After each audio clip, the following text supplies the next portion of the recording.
Janet, welcome to Gramercy Book Club. We have had a robust conversation about the Paris Library. Odile, Lily, Dorothy Reeder, the cast of memorable characters that make up this wonderful community of book lovers and the backdrop of the war. It's no wonder that this novel has been selected as the top book pick for February by booksellers nationwide. And to remind all of our book club participants, Janet Skeslien Charles is joining us from Paris. Janet, is it actually 1:30 in the morning for you right now? It is 1:30 in the morning, yes. Oh, gosh. Well, we're really, really grateful for you to be with us. We have a large group here today. I mentioned also to everyone that the Paris Library was released earlier this month by Simon & Schuster to great acclaim, and it will be published in 17 countries, I understand. Janet, tonight's extraordinary moderator, Pat Losinski, he led our earlier discussion. He's the CEO of one of the country's top libraries, the Columbus Metropolitan Library.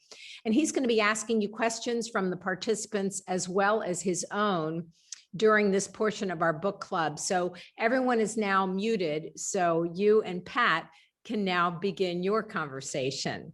Okay, Pat, I'm throwing it right back to you.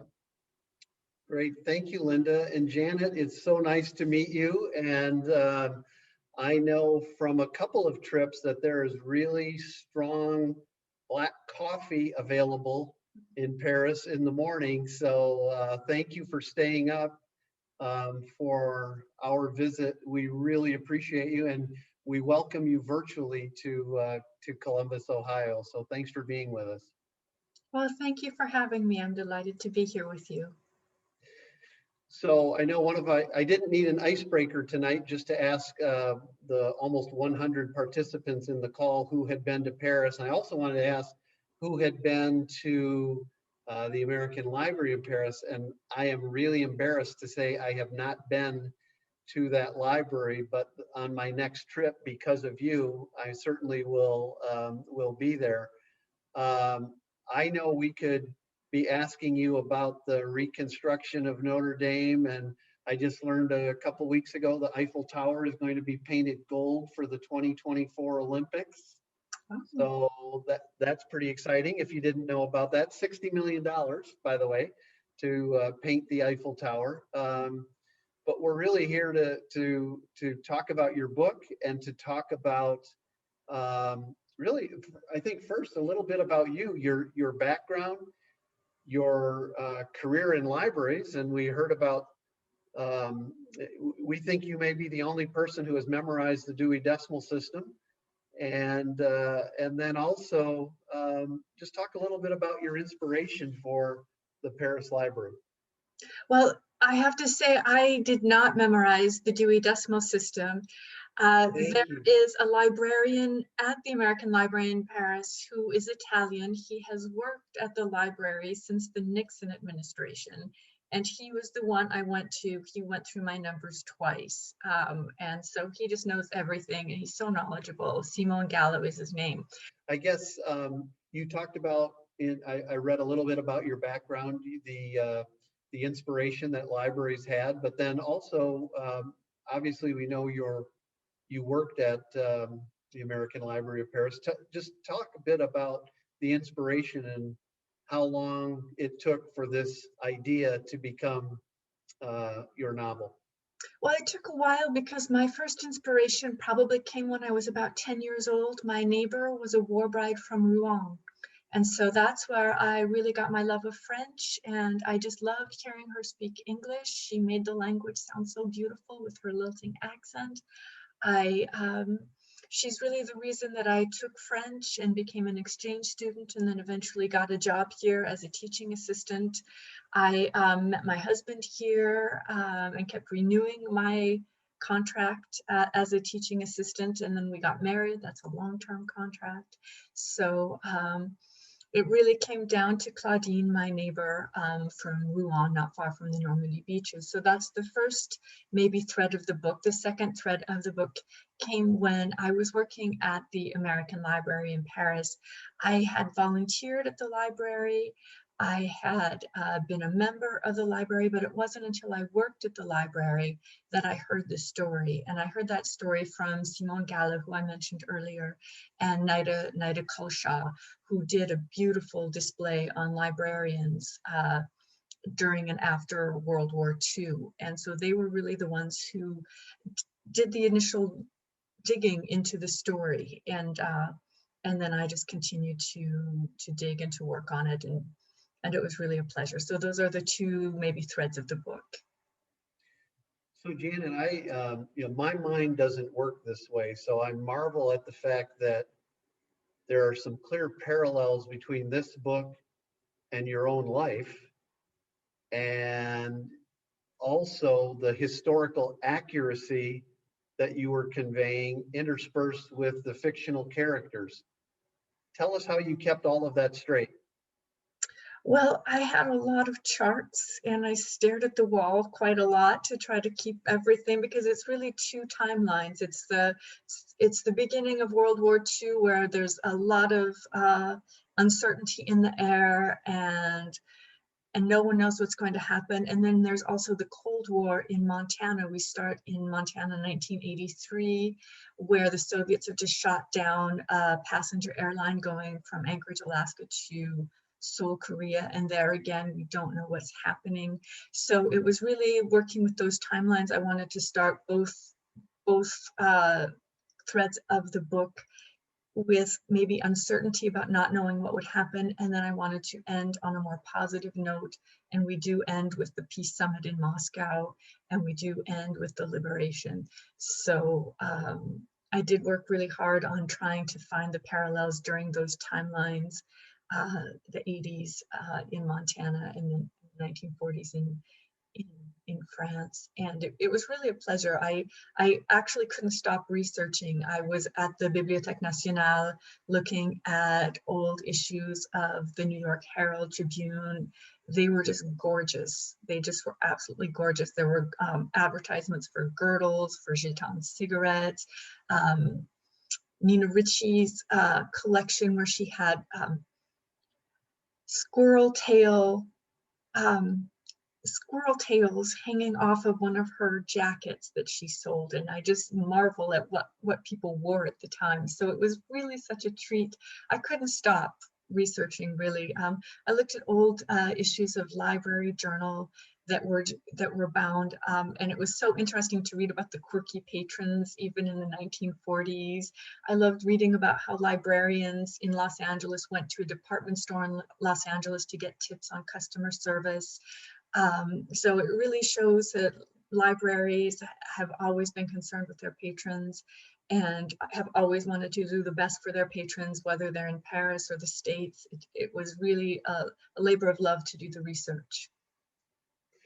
Well, I can assure you and the audience that some of those quirky patrons still exist in 2021, but that's what makes for really a rich library. You talked about those parallels between what was happening in the war, what was happening in the Soviets. Before you got on and we had our discussion, we were talking about sort of the parallel relationships between some of your characters. Can you talk to us a little bit about the connections you were making for us? Well, I wish I could have been a fly on the wall or a participant in the Zoom. I would have loved to hear what you had to say. I hope it was a wonderful discussion. I'm sure it was. Well, I was, of course, thinking of Lily and of Odile as similar souls, and I really wanted the reader to go through the book thinking how lucky Lily is, and to have this older woman in her life to help her and to guide her. And I also, at a certain point, wanted the reader to say, no, actually, Odile's the lucky one, because it's so important. I'm a teacher, so I have to say, going to school and seeing my students and listening to what they have to say, it really makes me feel positive about the future. And so I think that just kind of youth invigorates us. So that was one of the things that I really wanted to kind of show, to show that it was really a two-way street, that these two were lucky that they found each other. I really liked, I don't really ever talk about them very much, but I do like the Englishman and the Frenchman and the friendship that they had. And I was really, I had a strange source of inspiration for that. I don't know if you ever watched The Muppet Show with the two old men in the balcony making kind of comments and always there, not really participating, but as observers.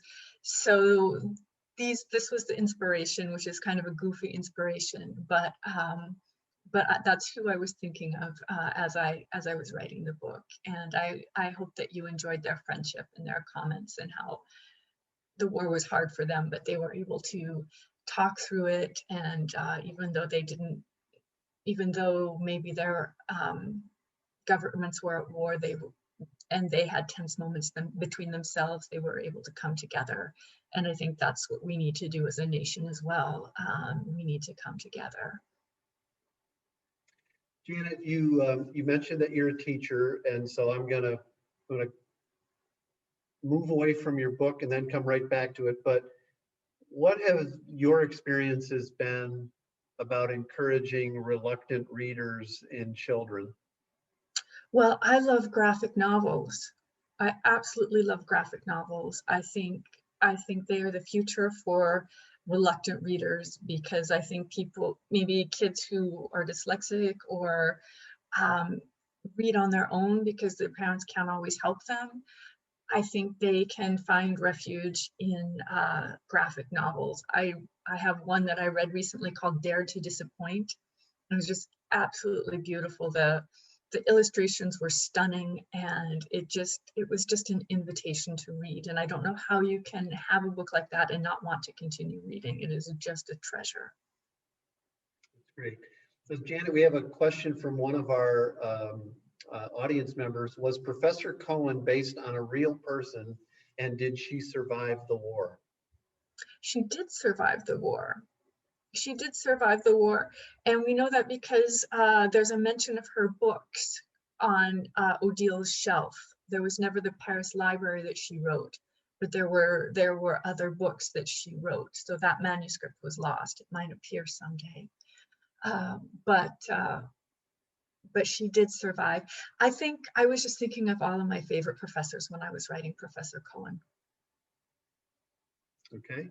And then here's another question. Someone beginning it with, they loved your book, and it made them seek out two books to read that I've never had the opportunity to read before. Their eyes were watching God and Good Morning Midnight. My question for the author is, how did she decide on those two books to make so central to the story? I love historical fiction, and this is one of the best.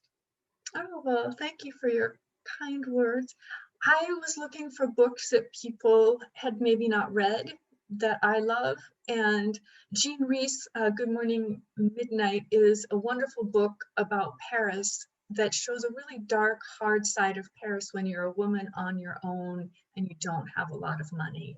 There's so many books about Paris, I suppose my own included, that shows Paris in a really wonderful light, but not everyone experiences it that way. And we can look to Margaret, who was really lost and really lonely, felt taken advantage of, and just never really fit in. And Jean Rhys has those same issues. She was trying to find work. It was very complicated for her. But she's a brilliant writer, just a brilliant writer.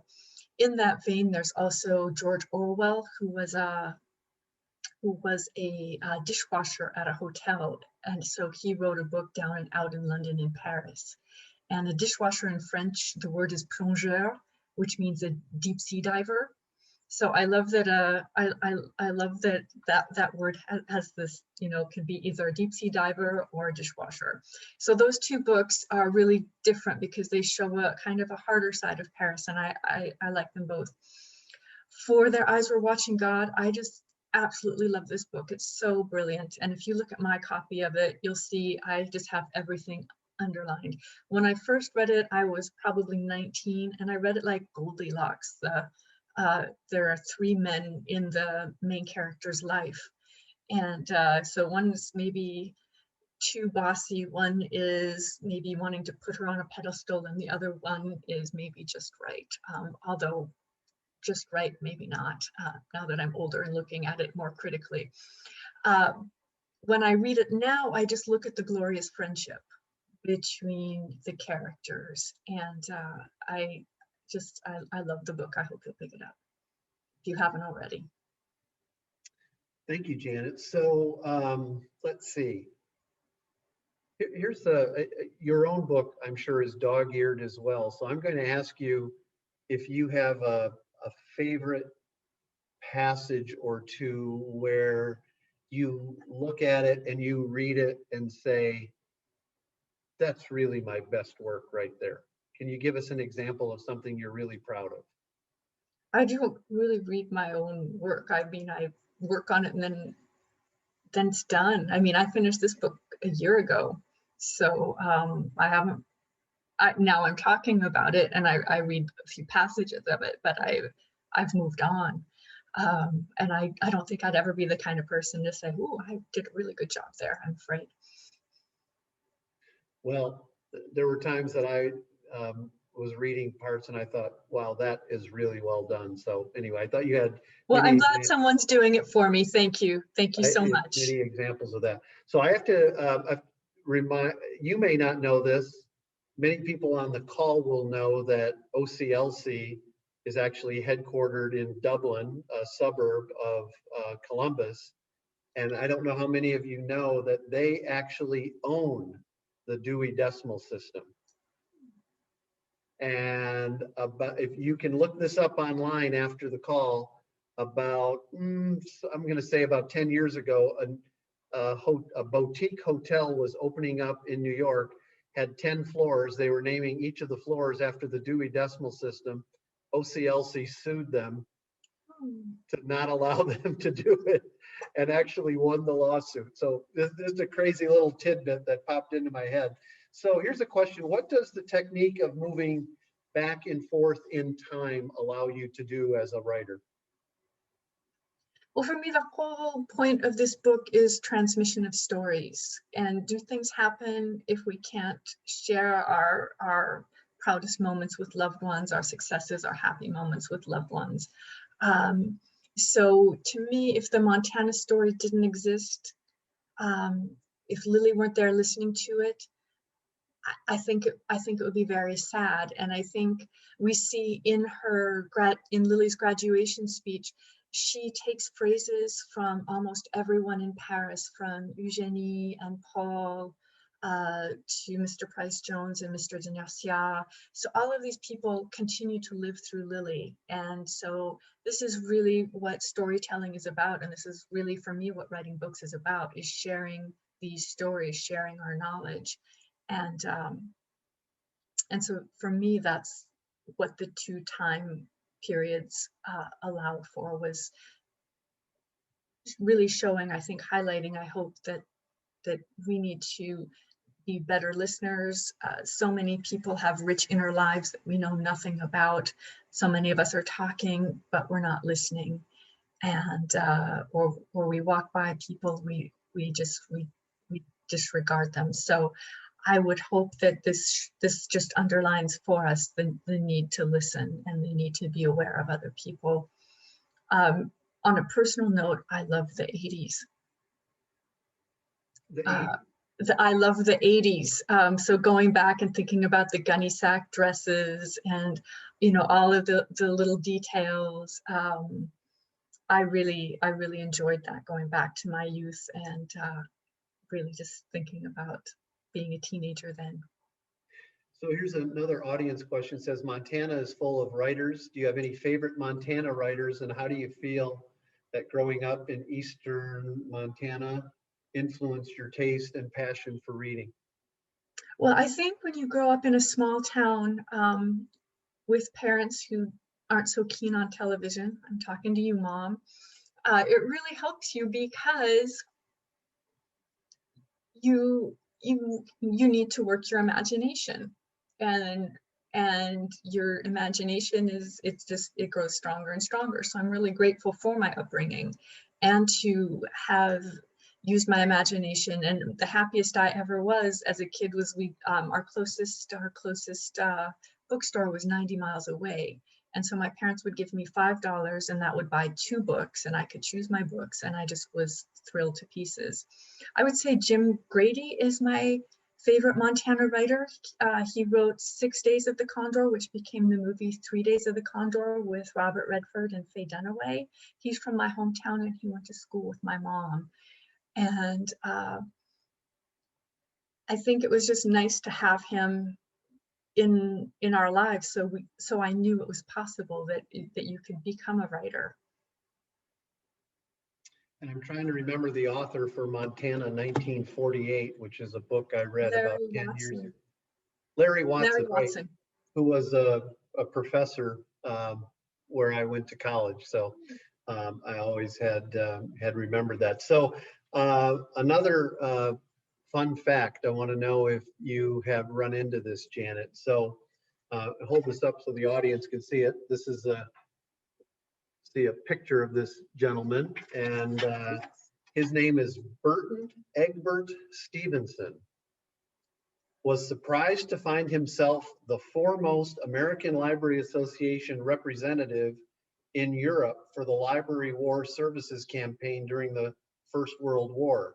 A college dropout from Princeton University and an aspiring novelist, he fell into the library profession after marrying Chillicothe, Ohio public librarian Elizabeth Shepard Butler and accepting a librarian position at the same library in 1899. So I was trying to figure out if because of the marriage, it ended up in a job, and how did he end up in Paris? So do you know about, that came from the American Library Association archives at the University of Illinois. Do you know Well, about Janet? He was the founder, I believe, right? Well, the American Library in Paris was born of war. So in 1917, when the United States entered the war, Americans and Canadians started sending books to soldiers through the American Library Association War Service. And so the American Library in Paris, as it was called then, actually it was called the Paris Library, and it was just a depot for these books.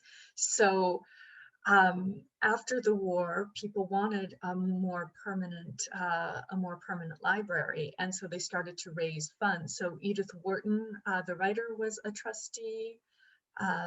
Anne Morgan, the millionaire, was a trustee, and Clara de Chambrun, who was in my book, was a trustee, the Countess from Ohio. So I'm not sure if he was the founder. I think he was an important figure. I read a lot of his correspondence when I was researching this book. But I know, for example, Charles Seeger he played an important role as well, the father of Alan Seeger, who we all know from the poem I Have a Rendezvous with Death, widely anthologized in one of JFK's favorite poems. But yes, I did not know his middle name was, what was it? Egbert? Egbert.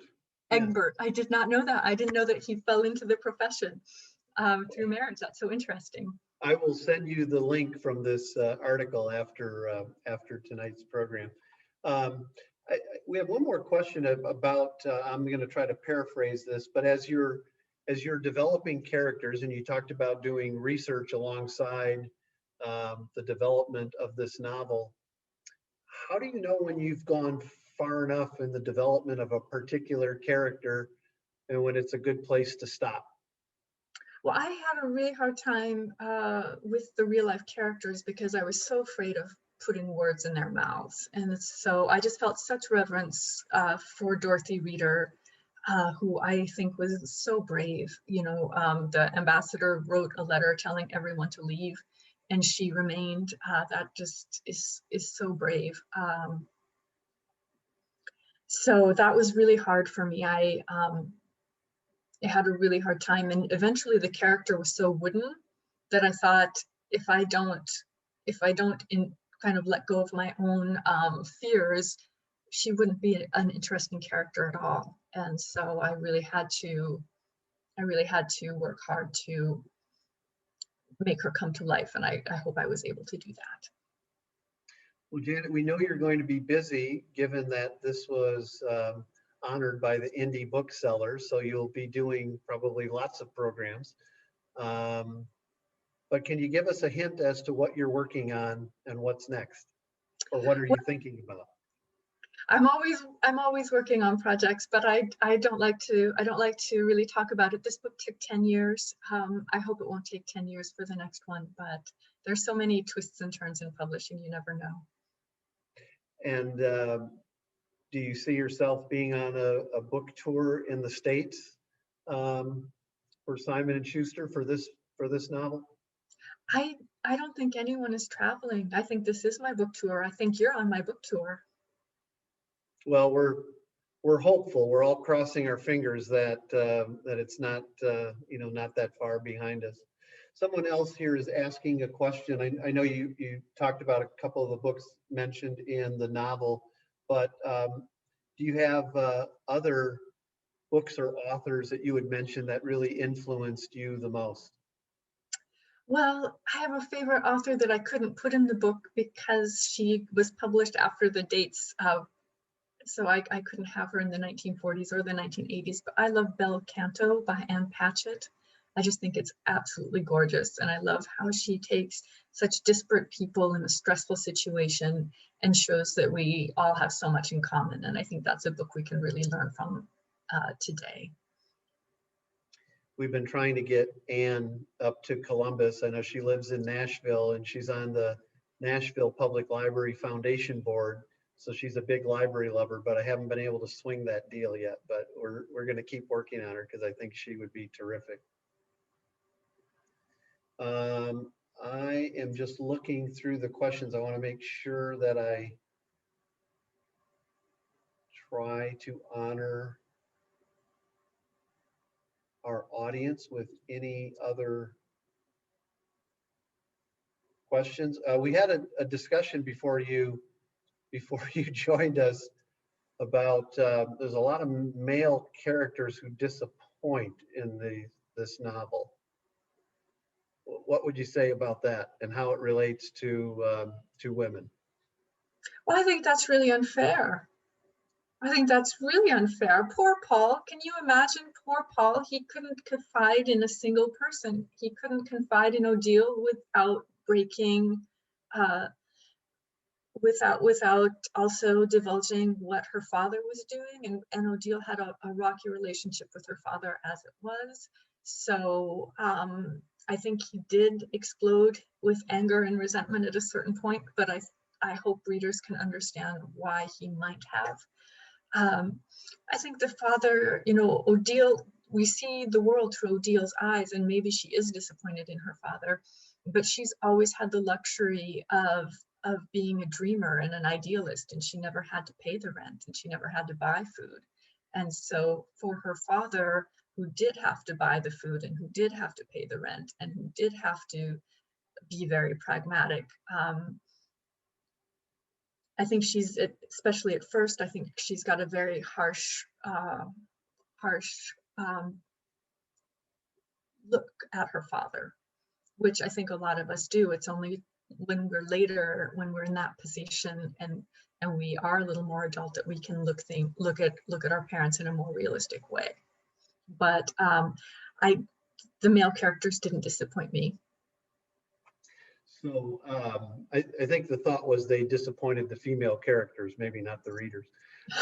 So I have one more question, and then I'll just ask the audience if they have one more. I'm looking at the time and recognizing that we're now after 2 a.m. for you, so we're going to wrap it up soon. But I guess we talked about the duality of these themes of around friendship, around both deception and loyalty, and wonder if you care to comment on the thread throughout some of the character relationships. Well, yes, I hope what I was trying to show was how important friendship is. And I think nowadays it's so easy to cut people out of our lives without a second thought or even telling them what's wrong. And so I think people will disappoint us. I think we will disappoint people, but what's important is to be able to maintain a dialogue and to be able to talk honestly about our feelings.